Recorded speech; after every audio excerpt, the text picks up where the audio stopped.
Hello दोस्तों, स्वागत है आपका हमारे यूट्यूब चैनल चवा एकेडमी में। आज फिर से मैं अवेलेबल हूँ यूपीपीसीएल टीज 2 आईटीआई वालों के लिए 25 इम्पॉर्टेंट क्वेश्चंस को लेकर। जैसा आपको पता है कि मैं हमेशा 25 इम्पॉर्टेंट क्वेश्चन लाता रहता हूँ जो यूपीपीसीएल टीज 2 यूपीआरवीएनएल या डीआरडीओ में 100% पूछे गए क्वेश्चंस होते हैं। तो चलिए स्टार्ट करते हैं आज का अपना पहला क्वेश्चन। पहला क्वेश्चन है, किसी कुंडली का कुंडलन प्रतिरोध निम्नलिखित के द्वारा बढ़ाया जा सकता है। क्वेश्चन में कह रहा है किसी कुंडली का कुंडलन प्रतिरोध, जैसे कोई कॉइल हो गई, उस कॉइल का प्रतिरोध किसके द्वारा, रेजिस्टेंस हम किसके द्वारा बढ़ा सकते हैं। ऑप्शन में दिया है पहला, फेरों की संख्या बढ़ाकर। अगर हम फेरों की संख्या बढ़ा दें ऐसे तो क्या इसका रेजिस्टेंस बढ़ सकता है। दूसरा, पतले तार का प्रयोग करके। अगर हम इसमें जो फेरे बना रहे हैं इसमें मोटे वायर ना करके पतले वायर कर दें तो क्या ऐसे बढ़ सकता है। फेरों की संख्या बढ़ा दें या पतले तार का प्रयोग करें। नंबर ऑफ टर्न्स को हम बढ़ा दें या पतले तार का प्रयोग कर दें, जो मोटा वायर है इसकी जगह पतला तार यूज़ करेंगे। या कोर सामग्री को बदलकर, जिस पर हम वाइंडिंग करते हैं उस कोर को चेंज करके क्या उसका रेजिस्टेंस चेंज किया जा सकता है। ये 4 ऑप्शन में से अपना सी ऑप्शन बिल्कुल करेक्ट है। नंबर ऑफ टर्न्स बढ़ाकर या पतले तारों का यूज़ करके हम कुंडली का या कॉइल का रेजिस्टेंस बढ़ा सकते हैं। थोड़ा सा इसको मैं एक्सप्लेन कर रहा हूँ। जैसे हमको मालूम है ओम का नियम होता है R=ρ में L/A। ठीक है, अगर हम एरिया यहाँ से कम कर रहे हैं किसी कंडक्टर का, किसी चालक का, ये मान लो वाइंडिंग है अपना, पहले इतना था, अब हम ले लिए थोड़ा पतला वायर यूज करेंगे। इसमें पतला वायर जब यूज करेंगे तो ये एरिया इसका कम हो जाएगा, और जब एरिया कम होगा तो इसका रेजिस्टेंस क्या होगा, बढ़ जाएगा। पहला चीज़ हमने क्या किया, पतला वायर कर कम यूज करके इसका रेजिस्टेंस बढ़ा दिया। दूसरा, और इसका हम लेंथ ले लें, लंबाई अगर बढ़ाएंगे, क्योंकि R प्रोपोर्शनल L है, इस फार्मूले में से दिख भी रहा है। ठीक है, तो अगर हम लंबाई बढ़ाएंगे तो रेजिस्टेंस भी क्या होगा, बढ़ेगा। जैसे अगर हम यहाँ पर वाइंडिंग कर रहे हैं कम टर्न्स की, ओके, फेरों की संख्या कम है, लेकिन अगर हम फेरों की संख्या बढ़ा दें तो क्या होगा, वायर की लेंथ बढ़ जाएगी। लेंथ बढ़ी तो हमारा रेजिस्टेंस क्या हो गया, बढ़ गया। ओके, अब चलते हैं अपने नेक्स्ट क्वेश्चन पे। नंबर 2 क्वेश्चन है,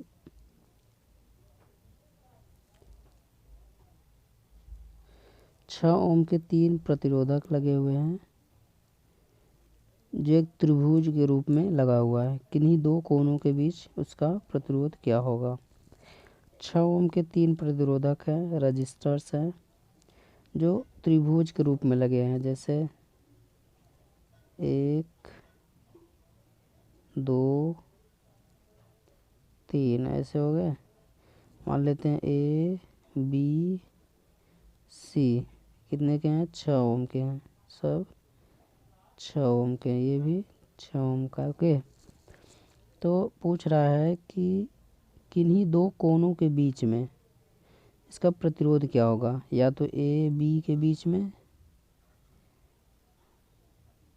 या तो B और C के बीच में, या C और A के बीच में।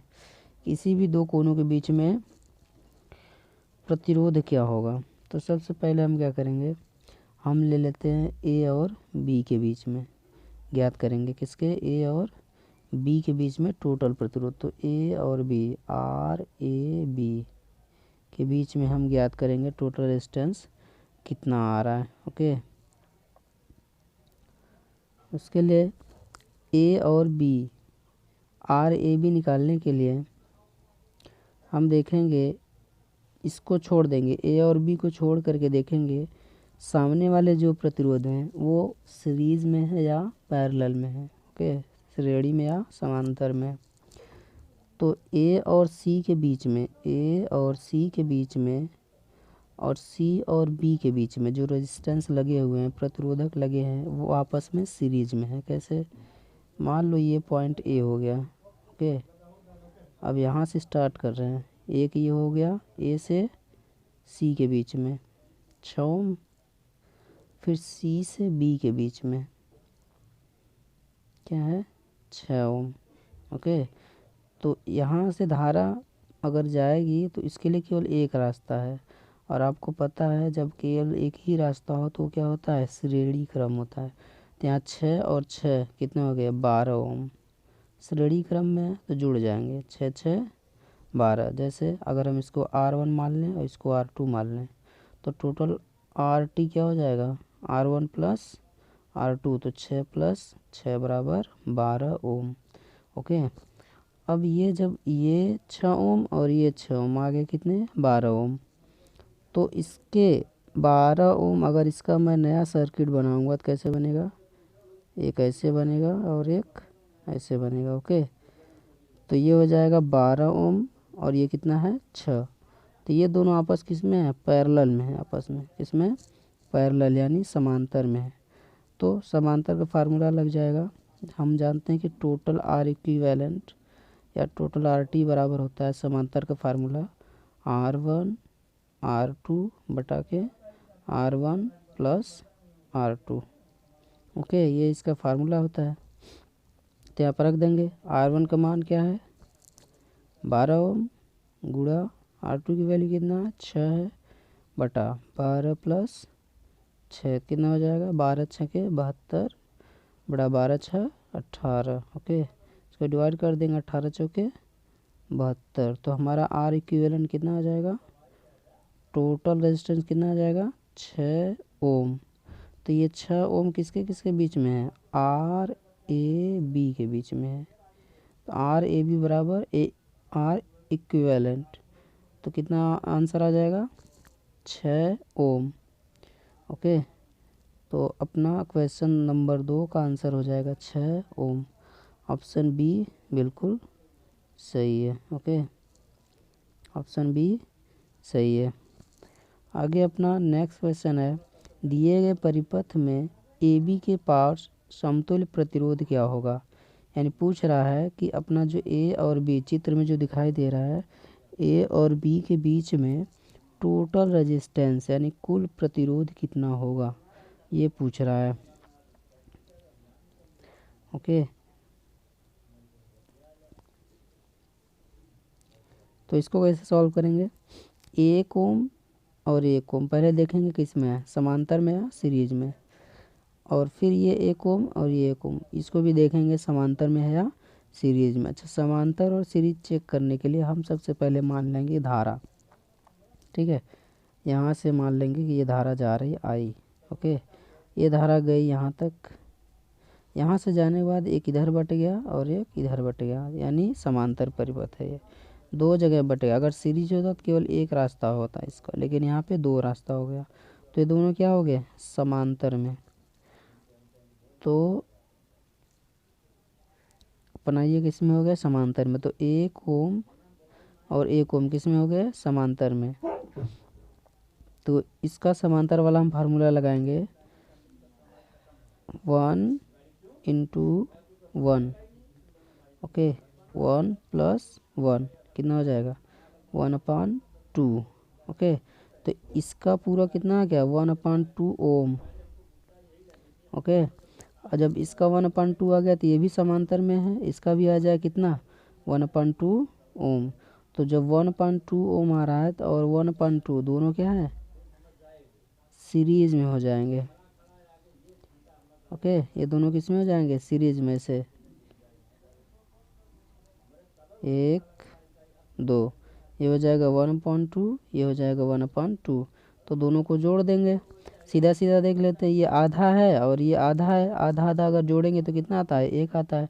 तो 1 ओम आंसर आएगा ऐसे। या फिर इसको सॉल्व कर लेंगे, एलसीएम लेके 2 और 2 का एलसीएम 2 आएगा। 2 1 कम 2 आ गया 1 और 1 ये आ जाएगा, 1/2 आ गया, ये कट जाएगा, बचेगा 1 ओम। ओके, तो आंसर कितना आ जाएगा, 1 ओम। अपना आंसर क्या आएगा, 1 ओम। इसका ऑप्शन नहीं दिया है बट इसका आंसर आया कितना, 1 ओम। 1 ओम राइट आंसर। ओके ओके, तो चलते हैं अपने नेक्स्ट क्वेश्चन पे। क्वेश्चन नंबर 4 पे जो पूछ रहा है कि ए बी के पार्श्व प्रतिरोध क्या होगा। ओके, तो ए और बी के बीच में प्रतिरोध पूछ रहा है, ए और बी के बीच में कुल प्रतिरोध पूछ रहा है। तो हम देखेंगे, इधर से हमेशा सॉल्व करेंगे क्रॉस क्वेश्चन को। तो इधर से जब चलेंगे तो एक धारा यहाँ पे चलेगी, एक धारा यहाँ पे चलेगी। अब यही धारा जब इधर आएंगे तो एक इधर हो जाएगी और एक इधर हो जाएगी। मतलब ये 10 ओम और ये 10 ओम क्या है, आपस में समांतर में है। ओके, पैरेलल में है। तो पैरेलल का फार्मूला क्या हो जाएगा, 10 गुणा 10 बटा के 10 प्लस 10, ये हो जाएगा। इसको मान लेंगे R1, इसको मान लेंगे R2, तो क्या हो जाएगा, R1 इंटू R2 बटा के R1 plus R2। Okay okay, तो ये इसको हल करेंगे तो ये कितना हो जाएगा, 100 और ये कितना हो जाएगा, 20। तो 20 पंजे 100, 100, ये 5 ओम आ जाएगा। ओके ये हो गया 5 ओम। ओके, तो अब क्या होगा कि हम जब नया सर्किट बनाएंगे तो कैसे बनेगा, ये हो जाएगा अपना 10 ओम का, और ये हो जाएगा जो हमने अभी हल किया है उसके कितना हो जाएगा, 5 ओम का। ओके, तो ये हो जाएगा 5 ओम और ये हो जाएगा 10 ओम, ये ए हो जाएगा और ये बी हो जाएगा। ओके, तो 10 और 5 फिर क्या है, समांतर में हो जाएंगे। तो कितना हो जाएगा, 10 गुणा 5 और 10 और 5 15। ओके, तो कितना हो जाएगा, 50/15। ओके, तो आंसर कितना आएगा, 3.33 ओम आएगा। ओके, ये अपना आंसर हो जाएगा। हाँ, 3.33 ओम हो जाएगा। ओके, तो इसका ऑप्शन दिया नहीं है बट इसका आंसर वही आएगा, 3.33 ओम। इसको हम डिलीट करते हैं और चलते अपने नेक्स्ट क्वेश्चन पर। ओके,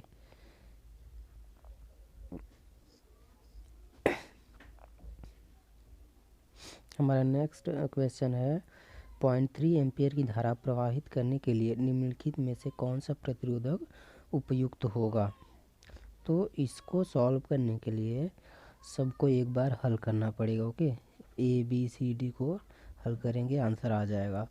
तो इसके लिए पहले तो एक फार्मूला होता है, मैं आपको बता दूं, P इक्वल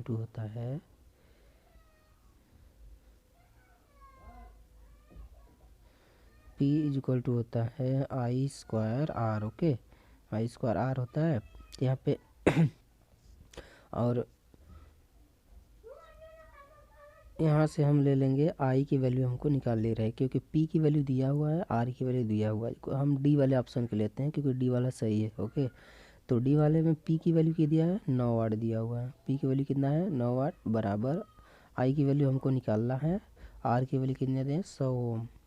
ओके, तो यहाँ से हम क्या करेंगे, आई को एक साइड में ले लेंगे, तो आई स्क्वायर बराबर क्या हो जाएगा, 9 बटा के 100। ओके, अब आई का स्क्वायर जब हटाएंगे तो ये कितना हो जाएगा, 9 बटा के 100 का रूट हो जाएगा जब स्क्वायर हटाएंगे तो। ओके, तो रूट में से जब 9 निकलेगा तो कितना हो जाएगा, 3 इंटू 3 होता है तो 3 बाहर हो जाएगा, 10 धार में 100 होता है तो 10 बाहर आ जाएगा।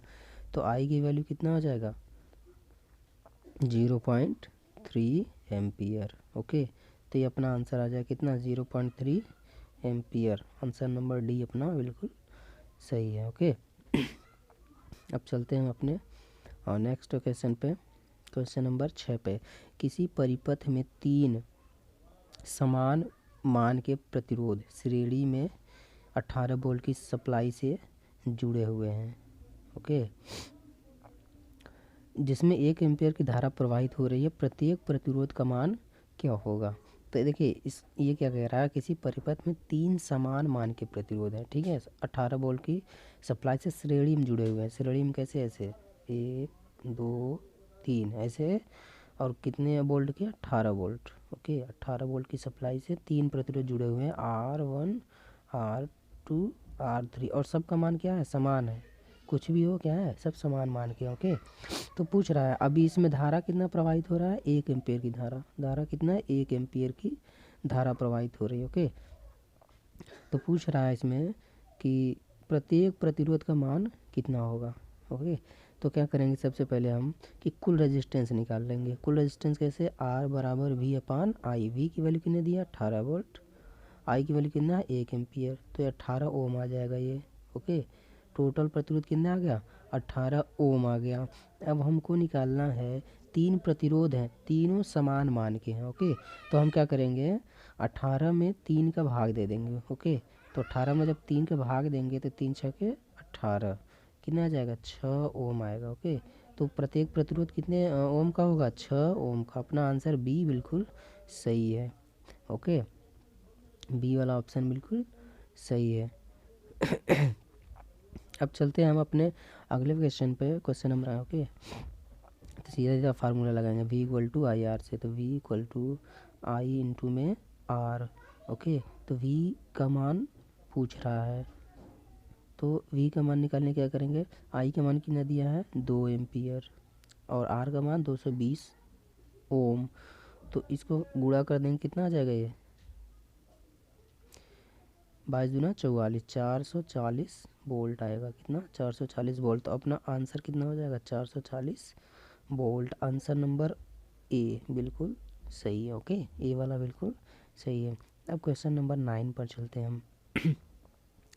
एक सेकंड, इसको मैं डिलीट कर देता हूँ।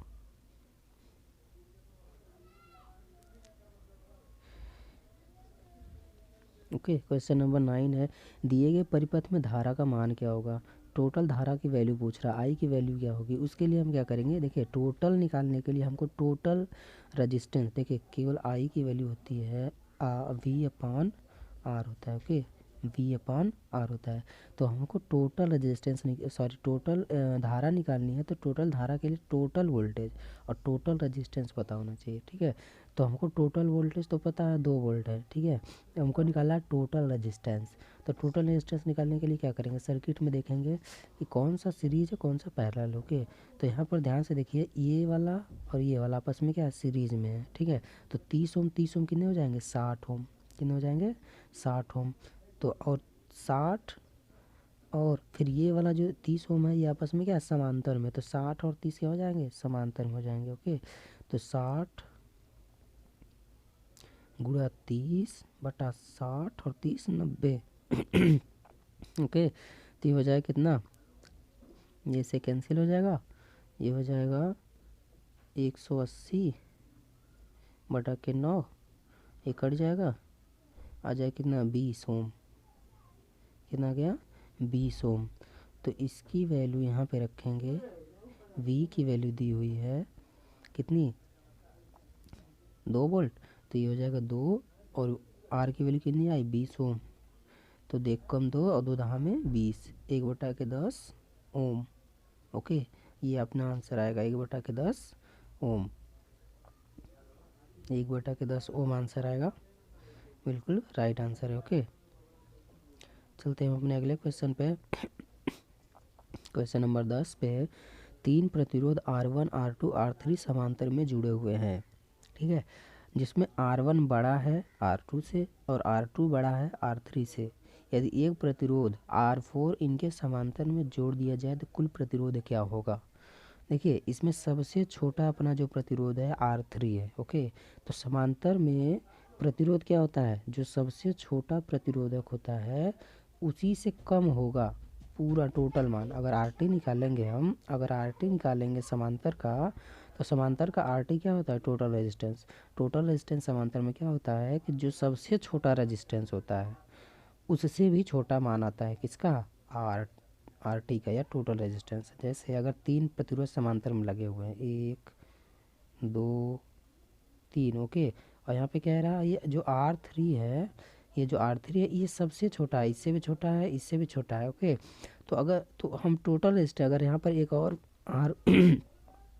R4 रेजिस्टेंस यहाँ पर लगा भी देंगे, तो सबसे छोटा तो R3 है, तो इससे कम ही आएगा। अगर हम टोटल वैल्यू निकालेंगे तो इससे कम ही आएगा, R3 से कम ही आएगा। मान लो अगर R3 की वैल्यू 5 है तो अगर R4 लगाएंगे हम तो भी R3 की वैल्यू 5 से कम ही आएगा। 4, 3, 2, 1 कुछ भी आ सकता है, लेकिन R3 से कम आएगा। तो इसको आप लोग एक बार ट्राई करिए, कोई अपना वैल्यू रखिए, रख करके निकाल सकते हैं। आंसर बिल्कुल सेम आएगा जो मैं बता रहा हूँ। ओके, तो इसका ऑप्शन क्या हो जाएगा, R3 से कम, सी वाला ऑप्शन बिल्कुल राइट है। ओके, हम चलते हैं अपने अगले क्वेश्चन नंबर 10 पर। क्वेश्चन नंबर 11 पे। क्वेश्चन नंबर 11 अपना है, एक प्रतिरोध में रंगों के बैंड का क्रम ब्राउन, काला, हरा और सुनहरा है, प्रतिरोध का मान क्या होगा।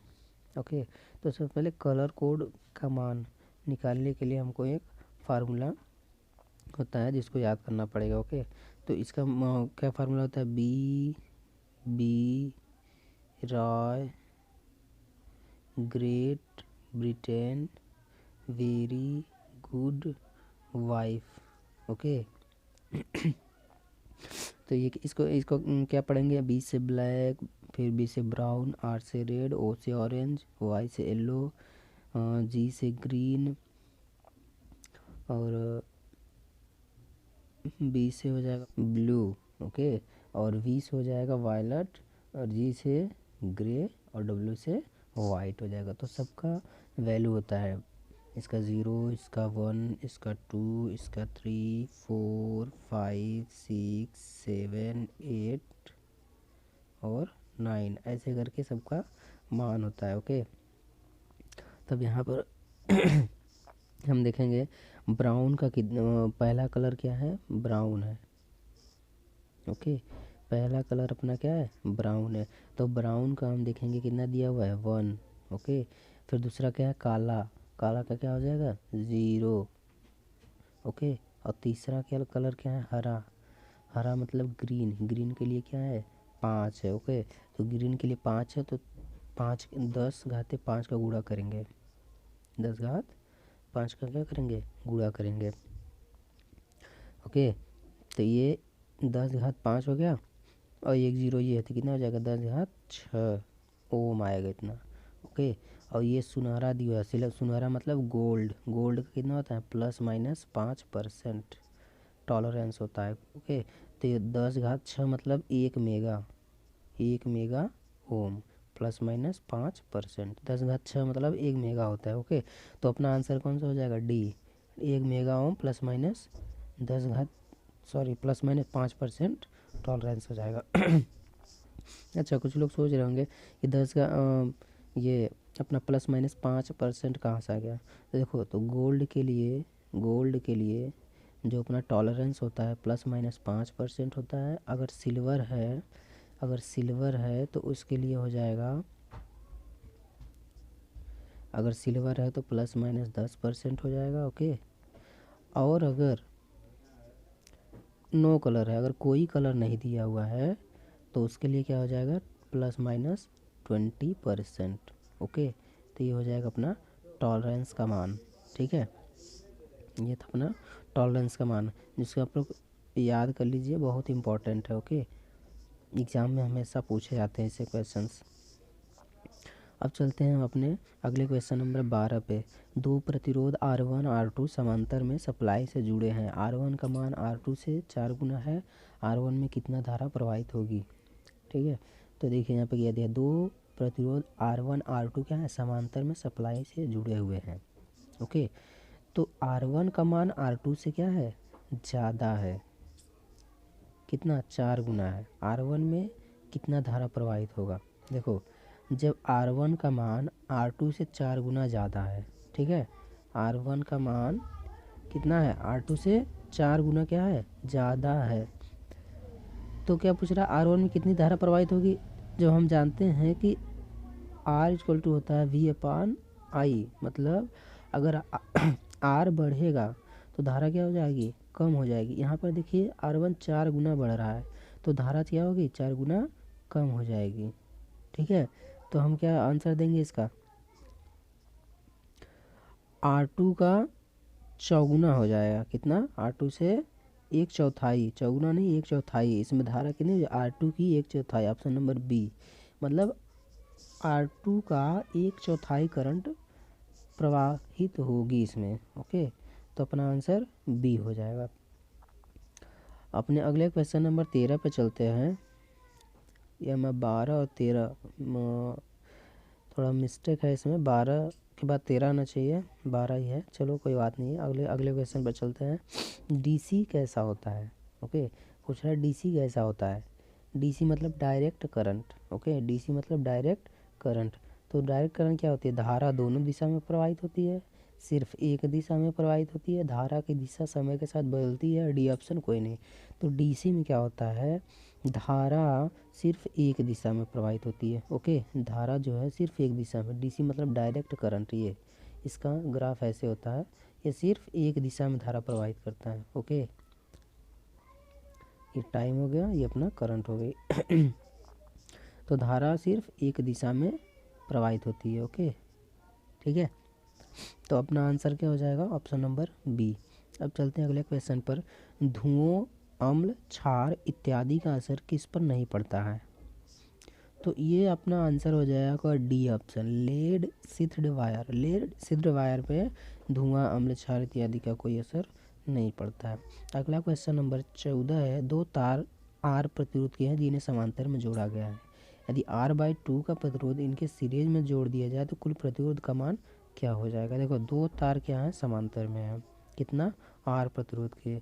तो आर प्रतिरोध के अगर समांतर में है तो इसको निकाल लो, आर इंटू में आर बटा के आर प्लस आर। तो कितना हो जाएगा? आर का स्क्वायर अपॉन आर। ओके, अब इसी के साथ सीरीज में एक और रेजिस्टेंस जोड़ देते हैं, तो जोड़ देंगे उसको, आर जोड़ देंगे। ओके, तो ये कितना हो जाएगा? इसको हम एलसीएम ले लेंगे सीधा सीधा, R1 आर का स्क्वायर प्लस आर आ जाएगा। ओके,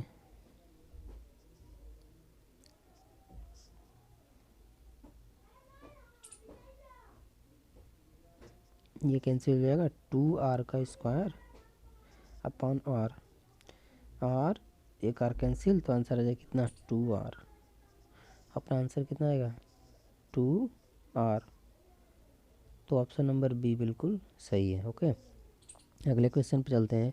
यदि 100 किलो ओम के प्रतिरोध को समांतर में जोड़ दिया जाए तो कुल प्रतिरोध क्या होगा? यदि 200 किलो ओम के प्रतिरोध को, कह रहा अगर 200 किलो ओम के प्रतिरोध को समांतर में जोड़ दिया जाए तो कुल प्रतिरोध कितना होगा? ओके, तो यहाँ पर इसको निकाल लेंगे, समांतर वाला फार्मूला लगाएंगे। 200 किलो ओम के प्रतिरोध को समांतर में जोड़ा जा रहा है, तो आंसर भी किलो ओम में दिया है, तो हम सीधा थे 100 गुणा 100 करेंगे। ओके, अपॉन 100 प्लस 100 कितना हो जाएगा? 200 हो जाएगा।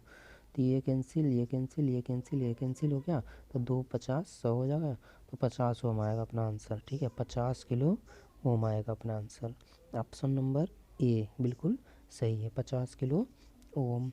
अब चलते हैं हम अपने अगले क्वेश्चन पे। अगला क्वेश्चन है 250 वोल्ट 100 वाट लैंप का प्रतिरोध क्या होगा? हमको पता है कि P इक्वल टू होता है V square by R. Okay, और यहाँ पे आर की वैल्यू पूछ रहा है, तो आर बराबर क्या हो जाएगा? V square upon P। तो V की वैल्यू क्या हो जाएगी? 250 गुणे 250 बटा के P की वैल्यू कितने दिया हुआ है? 100।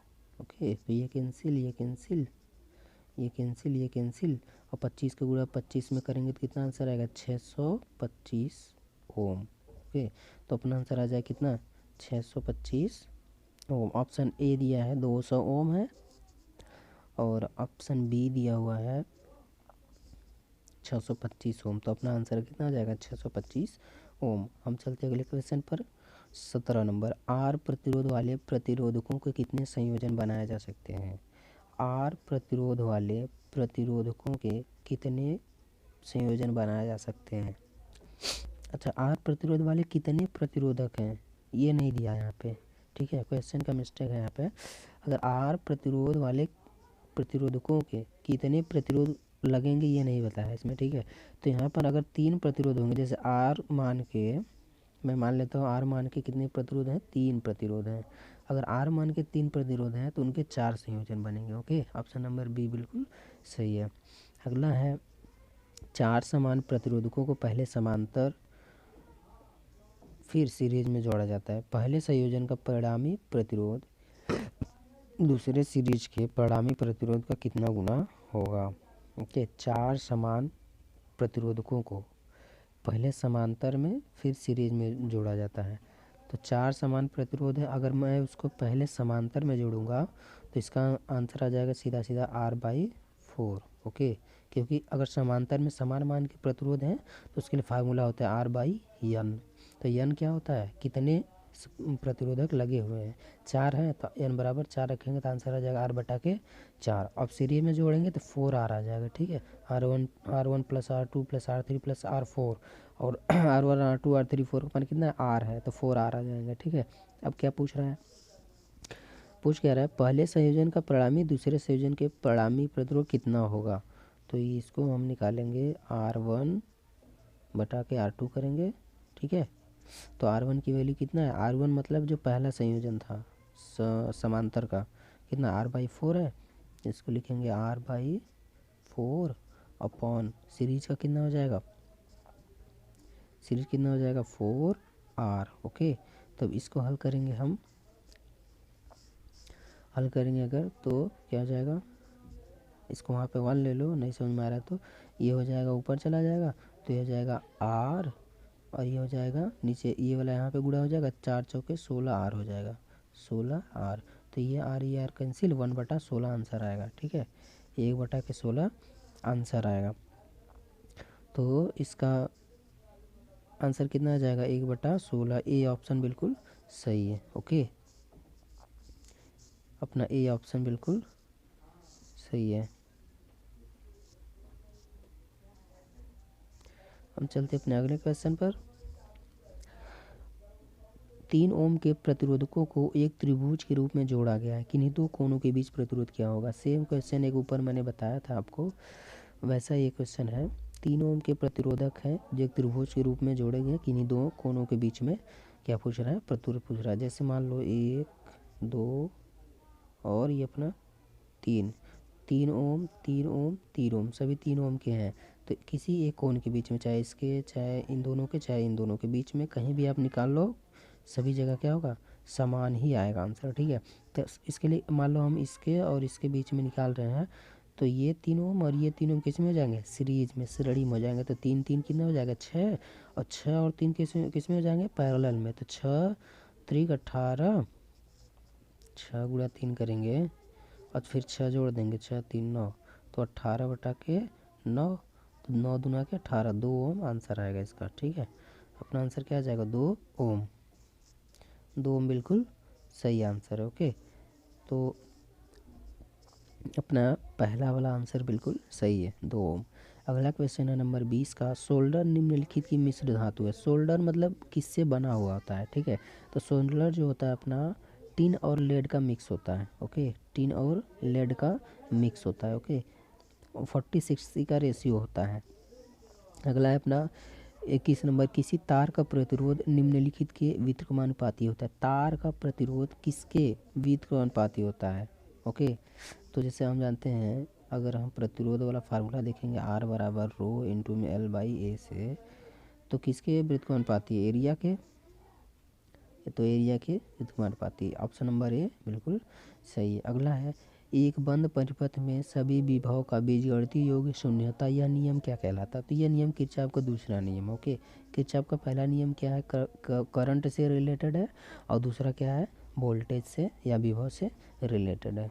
अपना अगला क्वेश्चन नंबर 23 है, टिन का गलनांक बिंदु क्या है।